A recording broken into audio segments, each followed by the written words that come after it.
नमस्कार दोस्तों। अच्छा, फिर कभी की कहानी आगे बढ़ाते हैं। भाग 10। रैगिंग के बाद अगला सप्ताह। छात्र संघ में नया इलेक्शन था। सभी विजित नेताओं की शपथ ग्रहण पार्टी का आयोजन था। दिन में 11 बजे। पार्टी से तो मुझे कोई मतलब नहीं था, ना इलेक्शन से और ना ही विजेताओं से। सच बात तो यह थी कि सुनैना और रानी वहां जा रही थीं, इसलिए मैं भी वहां चल दी। मैं उस वातावरण के लिए नई थी और वह वातावरण मेरे लिए नया था। तेज धुनों पर, गानों पर सभी थिरक रहे थे। यह मेरे लिए और भी नई बात थी। तेज धुन पर थिरकना नया था तो लड़के लड़कियों का साथ साथ थिरकना और भी नया। एक क्षण के लिए मुझे लगा स्वर्ग का कोई हिस्सा शायद यहीं हो, या फिर हम बॉलीवुड पहुंच गए हैं। रानी आनंद के साथ डांस फ्लोर पर बढ़ गई। वैसे भी वह किसी फॉर्मेलिटी में भरोसा नहीं करती थी, इसलिए उसने किसी से कुछ कहने सुनने की जरूरत नहीं समझी। सुनैना थोड़ी सोशल और कर्टियस थी, इसलिए मेरी ओर मुखातिब होकर बोली, enjoy yourself Sunaina, enjoy yourself Aastha. Sunaina is going to enjoy and be comfortable. पूरा आनंद उठाओ आस्था, उसका यही आशय था। इसके बाद वह देवेन के साथ आगे बढ़ गई। अब मैं बेवकूफ की तरह एक कोने में खड़ी नाखून कुतर रही थी। मुझे समझ में नहीं आ रहा था दाएं जाऊं या बाएं जाऊं, आगे जाऊं या पीछे। अपनी झेप और खींच मिटाने के लिए मैंने सर्व होती हुई ट्रे से एक कोको कोला का ग्लास उठा लिया। बड़ी देर से मुझे पीछे से किसी की निगाहें चुभ रही थीं। मैं पलटी। यह अल्फायद था। हमारी निगाहें चार हुईं और वह आगे बढ़ाया। मेरे साथ डांस होगी। डांस होगी? यह हिंदी है या अंग्रेजी? आओ। मेरी हाँ या ना के बिना उसने मेरा हाथ पकड़ लिया और आगे खींच ले गया। तमाम झिझक के साथ मैं भी नाचने नहीं बल्कि उसके साथ साथ उसी के एक्शनों की नकल करने लगी। लोग नाचते क्यों हैं मुझे 10-15 सेकंड में ही पता चल गया। अल्फायद गर्म हो चुका था और मुझे बराबर भींचे जा रहा था। वह मुझे पेट और पैरों के बीच में करने लगा था।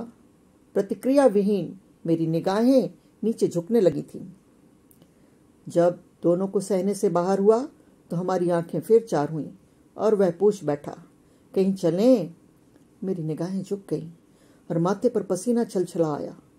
ऐसा तो मैंने पहले कभी न देखा था न सुना था। मैंने उसका हाथ छोड़ दिया। वह भी पकड़ ढीली कर चुका था, शायद तकलीफ में था। मैंने कोको कोला उठाया और बैठ गई। यह सब क्या था? मेरी समझ और संस्कारों के लिए एकदम नया था। वास्तव में बुआ मेरे पिता की ही बहन थी या फिर किसी रिश्तेदारी की वजह से बहन बन गई थी, मैं नहीं जानती थी। मैं सुनैना और रानी के आने का इंतजार कर रही थी, लेकिन वे तो मस्त थीं। थोड़ी ही देर बाद जब सभी अपने आप में व्यस्त हो गए तो वे दिख भी नहीं रही थीं। कहाँ गईं? शायद कहीं चली गईं किसी के साथ। मैं जहां जा नहीं सकी, अल्फायद के साथ। पहले मुझे एहसास नहीं था, अब था कि सुनैना और रानी यहीं किसी पार्टी के लिए नहीं बल्कि अपने अपने बॉयफ्रेंड की कंपनी शेयर करने जा रही थी। मैं क्या करूं? बिना ज्यादा वक्त गवाए मैं उठी और हॉस्टल चली आई। मैंने खाना भी नहीं खाया, मन ही नहीं था।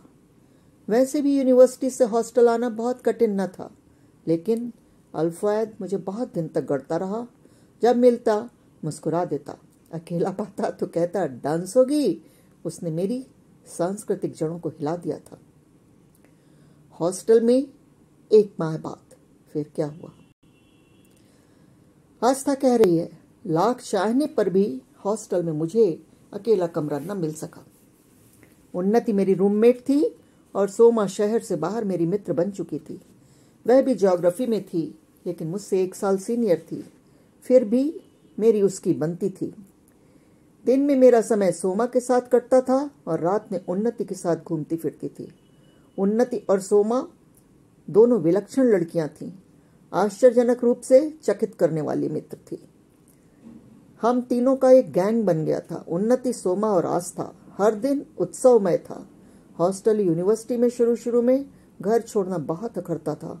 बाद में यही अखरना जिंदगी बन गया था। सभी नई लड़कियां खाली समय में घर लौटने की बातें करती थीं। घर की याद में रोना धोना भी चलता था। सुबह 5-6 बजे उठना, पढ़ने बैठना, 8 बजे पानी आना, नहाना और भागना मेस में। भैया रोटी, भैया सब्जी लाओ, आज कुछ गरम नहीं मिलेगा क्या? Treat on every Sunday. हर इतवार को मेस में दावत होती थी और छीना झपटी के साथ हम अंततः यूनिवर्सिटी पहुंचते थे। शुरू में यह सब कुछ एकदम नियम से लगातार होता रहा। धीरे धीरे तेज रफ्तार धीमे पड़ने लगी। जूनियर से सीनियर का यह बदलाव और रूपांतरण शब्दातीत था। पढ़ाकू, आवारा, सीधी, सहमी, संस्कारी, सुंदर, बदसूरत, सभी लड़कियां कब क्लास बंक करने लगती हैं पता ही नहीं चलता। हॉस्टल में प्रचलित था कि जब कोई जूनियर लड़की क्लास बंक करने लगे तो समझो वह सीनियर बन गई है। यह सब बहुत कुछ सम्मोहित करता था। क्लास बंक करने का या अचानक वहां से रफू चक्कर हो जाने का अपना अलग मजा था। शब्दातीत। हॉस्टल का कॉमन रूम सभी नकारा लड़कियों के लिए आरामगाह था।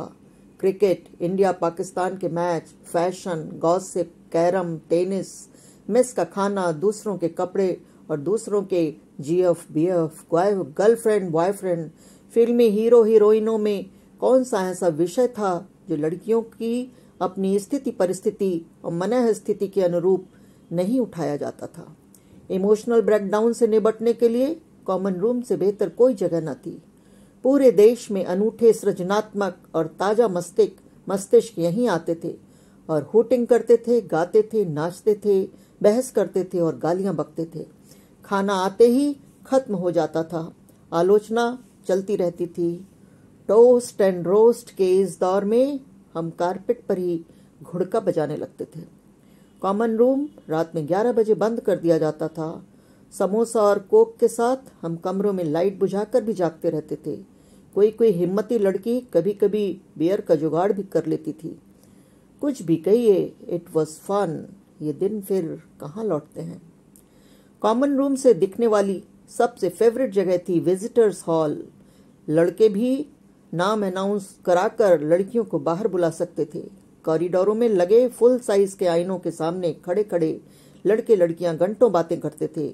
बेवजह हंसना, खिखी करना, खिलखिलाना हमारा जन्मसिद्ध अधिकार था। मिली जुली यादें भुलाए नहीं भूलती। नॉस्टैल्जिक मेमोरीज जिंदगी का संगीत बन जाती हैं। माँ बाप से बिछुड़ने का क्राइंग म्यूजिक जिंदगी बनने लगता है।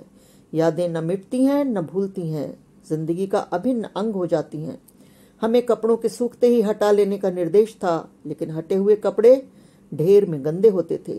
बिखरे कागज, खाने की कमी, जेबें खाली, उड़ते हुए बाल, पैसों की चोरी, पैरासाइट लड़कियां, फिर भी कुछ ऐसा है जो फील गुड कराता है। इस जीवन में राजनीति की भी कोई कमी न थी। प्रभावशाली लड़कियों के छोटे किंतु शक्तिशाली समूह होते थे। कोई आईएएस की बेटी थी, कोई आईपीएस की, कोई मिनिस्टर की तो कोई बाहुबली की। फिर भी संगीत और बहसों के बीच सोशल जस्टिस की प्रमुख बातें थीं। हम दहेज क्यों न लें, हमारे भाई तो प्रॉपर्टी में बराबर का हिस्सा लेंगे। क्या हम ही बेवकूफ हैं जो दहेज न लें, अपने ही नाम पर लेंगे। हॉस्टल का जीवन कुछ करे या न करे, वास्तविक जीवन के लिए तैयार जरूर करता है। अगला हिस्सा अगले वीडियो में। नमस्कार दोस्तों, गुड बाय।